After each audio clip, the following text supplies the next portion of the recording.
It's been said that truth is the first casualty of war, and this seems the case as the Israel-Hamas conflict produces a fog of war. But we're also seeing some things with more clarity. Hi, I'm Rex Rogers, and this is episode number 115 of Discerning What is Best, a podcast applying unchanging biblical principles in a rapidly changing world and a Christian worldview to current issues and everyday life. In times of crisis, especially war, what people really believe emerges in the crucible of fear and anger. Now, I have been astounded and disturbed by some of the reactions to the Holy Land conflict that I have seen thus far. Hamas live-streamed their terror. Israel showed the world the pictures and videos of the terror, but many people simply denied the terror happened. It was remarkable watching progressive members of Congress refuse to acknowledge the terror.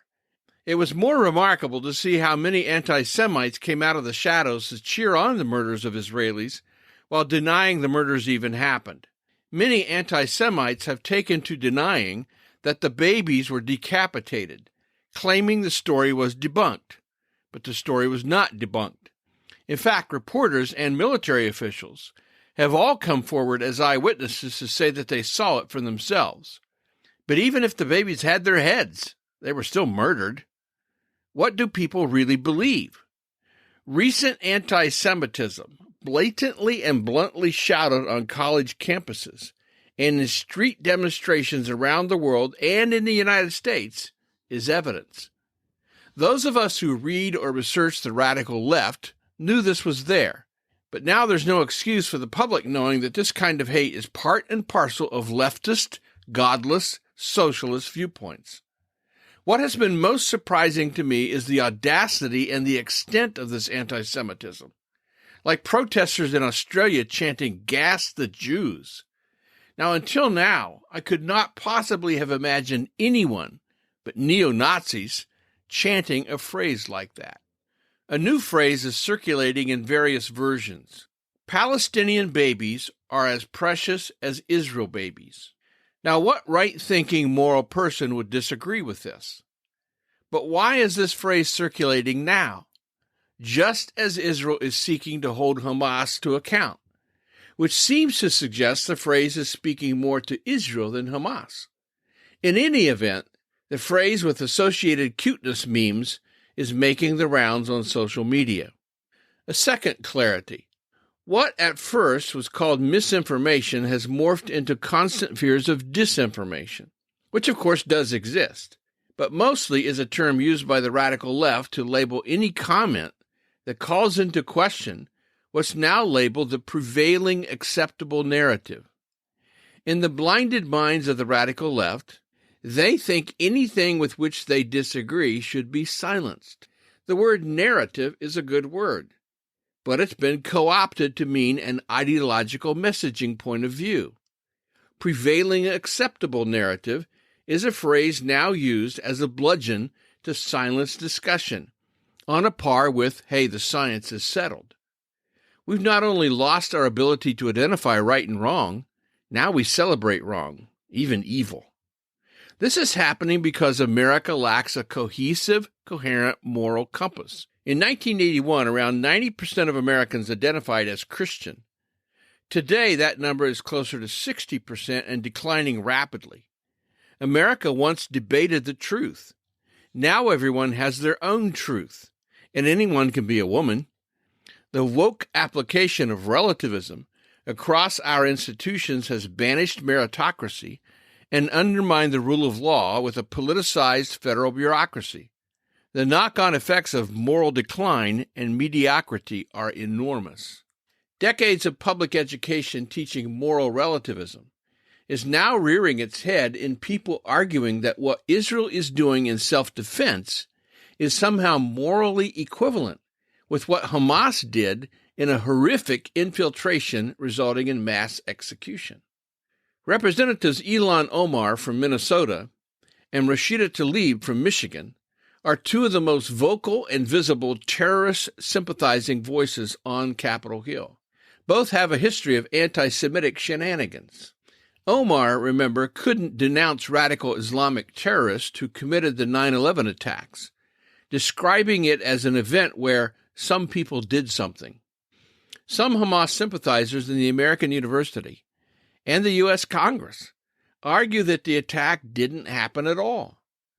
How seemingly intelligent individuals can embrace such provably false ideas is beyond perplexing. Another thing that's been made starkly clear: many people are willing to argue for and support peace at any cost. I heard Congresswoman AOC, that's Alexandria Ocasio-Cortez, say she believed that all the parties in this conflict wanted a de-escalation. Now, she willingly ignores both statements and evidence of evil in the name of her version of peace. It makes me wonder whether she has ever read the Hamas charter, listened to them or Iranian leaders, and does she really believe Hamas will respond to reasoning?